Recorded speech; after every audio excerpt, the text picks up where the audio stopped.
Assalamualaikum warahmatullahi wabarakatuh. Saya Nelly Suryani. Saya di sini akan menjelaskan tentang pengertian instrumen penelitian. Menurut Suharpini, instrumen penelitian adalah alat bantu yang digunakan oleh peneliti ketika mengumpulkan suatu data. Tujuannya apa? Tujuannya agar penelitian sistematis dan mudah. Dan yang kedua yaitu menurut Ibnu Hajar menjelaskan, instrumen penelitian merupakan alat ukur yang dipakai untuk mendapatkan informasi kuantitatif yang berisi variabel, berkarakter dan objektif. Menurut beliau, data atau informasi yang dimaksud meliputi yang pertama, data kuantitatif, yakni jenis data yang berkaitan dengan jumlah atau kualitas yang berbentuk angka. Yang kedua yaitu data kualitatif adalah jenis data yang berhubungan dengan nilai kualitas. Yang ketiga yaitu data nominal, data ordinal, data interval atau rasio, dan yang terakhir adalah data primer atau sekunder.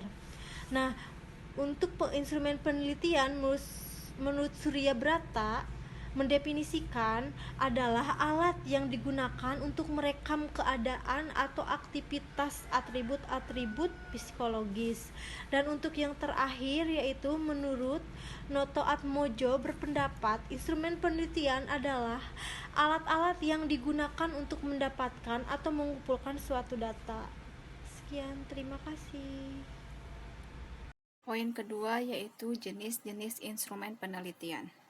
Jenis-jenis instrumen penelitian terbagi menjadi dua, yaitu instrumen tes dan instrumen non-tes.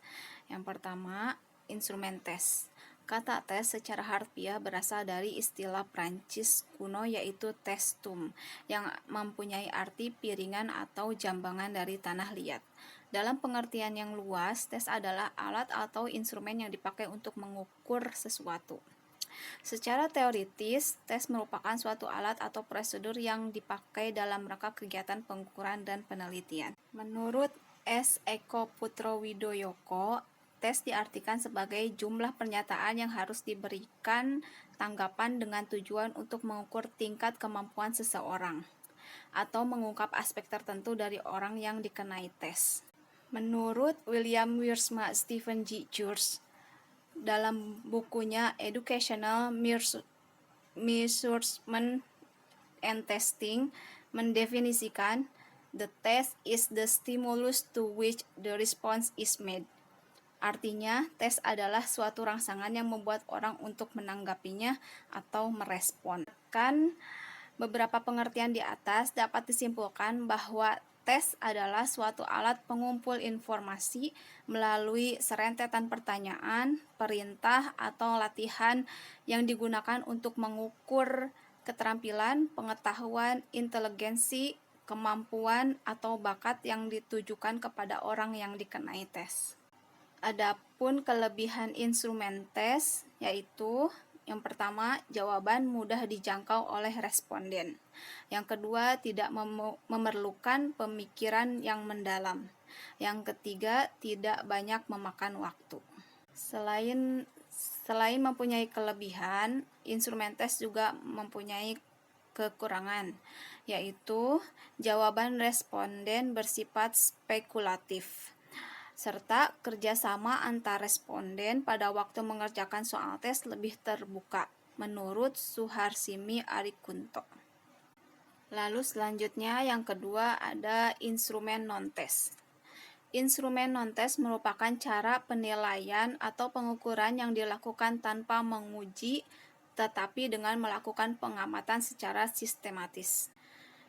Instrumen non-tes digunakan untuk mengukur perubahan tingkah laku yang berhubungan dengan aspek psikomotor dan afektif, terutama yang berhubungan dengan apa yang dikerjakan individu atau suatu kelompok. Dengan kata lain, instrumen ini digunakan untuk mengukur penampilan yang dapat diamati dengan menggunakan indera atau dengan pengamatan. Instrumen non-tes juga memiliki kekurangan dan kelebihan. Kelebihan instrumen non-tes yaitu peneliti mengukur dan menilai secara langsung. Lalu peneliti bisa mengukur dan menilai secara komprehensif, bukan hanya dari aspek kognitif saja tetapi juga afektif dan psikomotornya. Lalu untuk kekurangan instrumen non-tes, yaitu penggunaan non-tes untuk meneliti masih sangat terbatas jika dibandingkan dengan menggunakan alat melalui tes dalam menilai hasil. Sekian dari saya, poin selanjutnya akan disampaikan oleh rekan saya. Terima kasih. Ya, saya Muhammad Ramadan ingin menjelaskan tentang jenis-jenis instrumen tes, yaitu ada yang pertama tes subjektif. Tes subjektif itu pada umumnya terbentuk menjadi esai atau uraian. Tes bentuk esai adalah sejenis tes kemampuan yang memerlukan jawaban yang bersifat pembahasan atau uraian kata-kata. Untuk kelebihan tes subjektif itu mudah disiapkan dan disusun, tidak memberi banyak kesempatan untuk berspekulasi atau untung-untungan, dan juga mendorong responden untuk mengutamakan pendapat serta menyusun dalam bentuk kalimat yang bagus, memberikan kesempatan responden untuk mengutarakan maksud dengan gaya bahasa dan cara sendiri. Kalau untuk kekurangan tes subjektif itu kadar validasi dan rehabilitasnya rendah karena sulit diketahui segi mana saja yang betul-betul dikuasai. Terus untuk kurang representatifnya dalam hal mewakili seluruh skop bahan yang akan diteskan karena soalnya hanya beberapa buah saja. Cara pemeriksaan banyak dipengaruhi unsur-unsur subjektif. Pemeriksaan lebih sulit karena membutuhkan pertimbangan individual.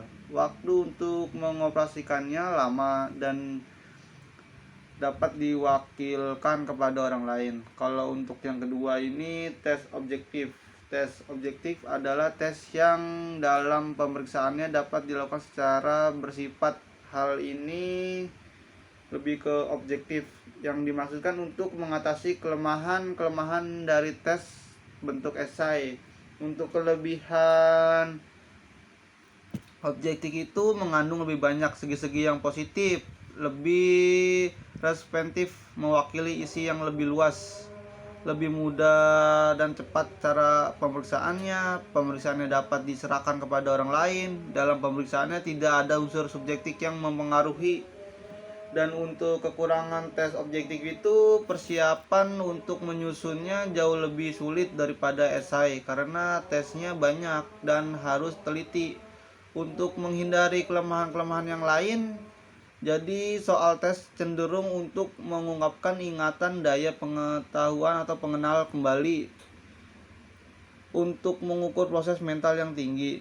Banyak kesempatan untuk untungan kerjasama antar responden dalam mengerjakan soal tes yang lebih terbuka. Itu saja. Sekian, terima kasih.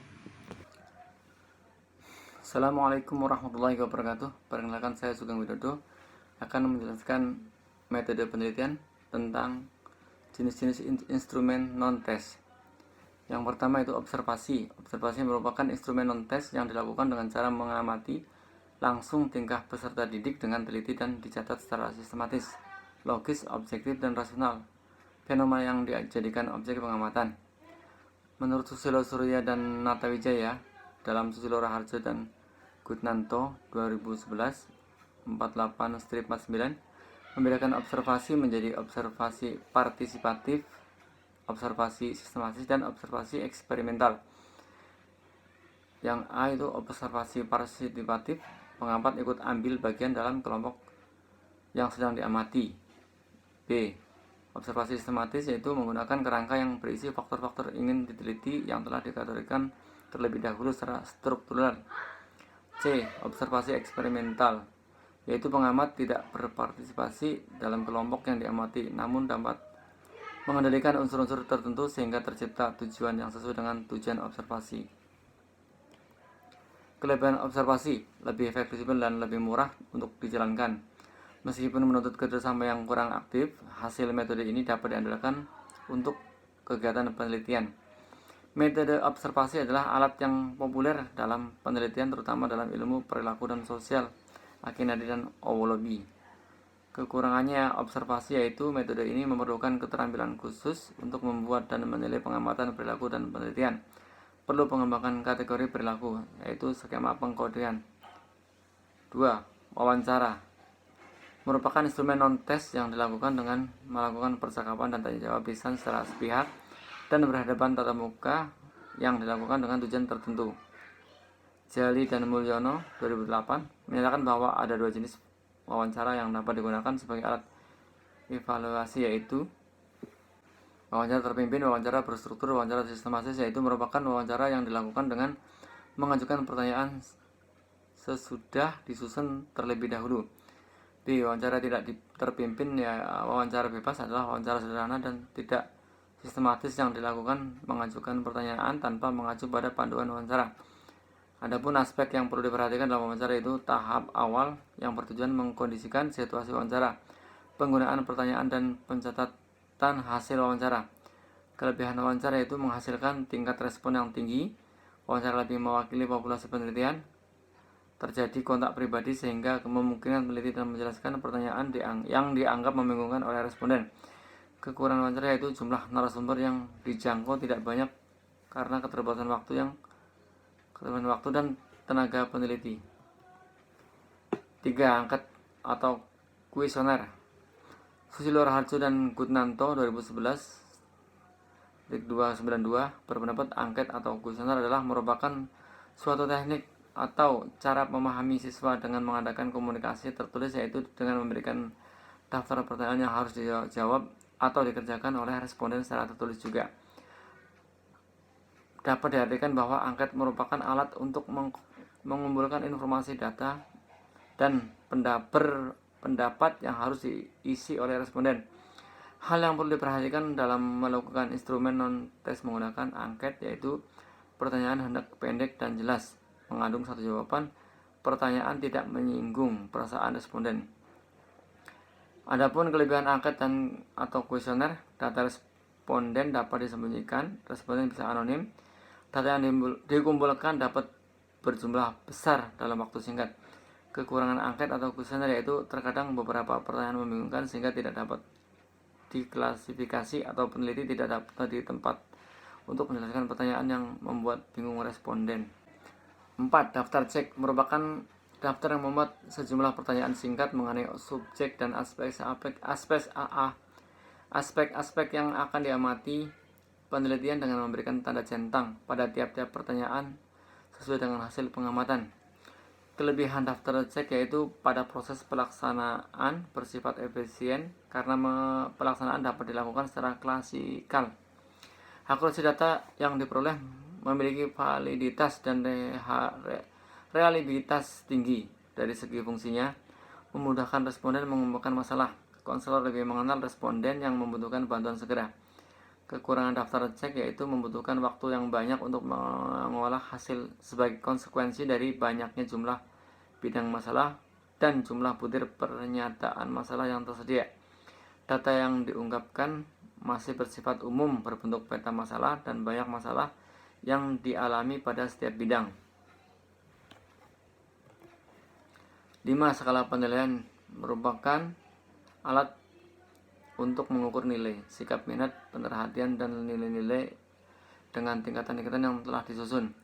Kelebihan skala penilaian yaitu skala indikator yang digunakan lebih baik daripada hanya sekedar jawaban yang atau tidak checklist, tidak seperti observasi yang lebih terbuka.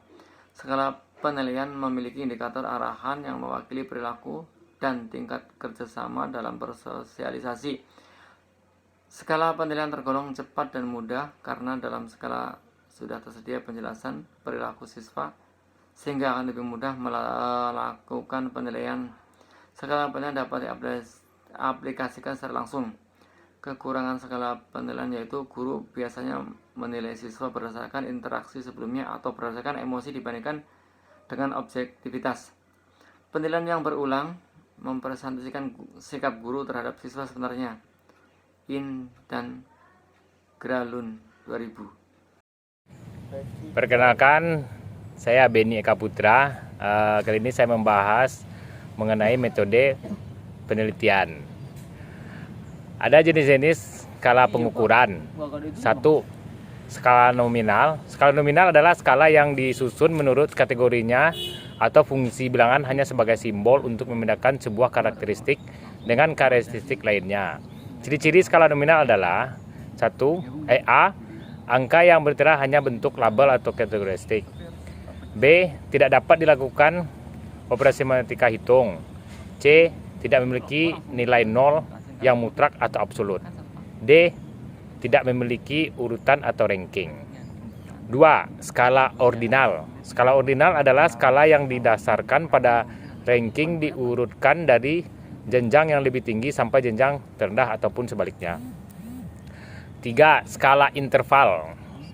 Skala interval adalah skala yang menunjukkan jarak antara satu dengan yang lain dan memiliki bobot yang sama. 4. Skala rasio. Skala rasio adalah skala pengukuran yang memiliki nilai 0 mutlak dan mempunyai jarak yang sama. Sekian, terima kasih.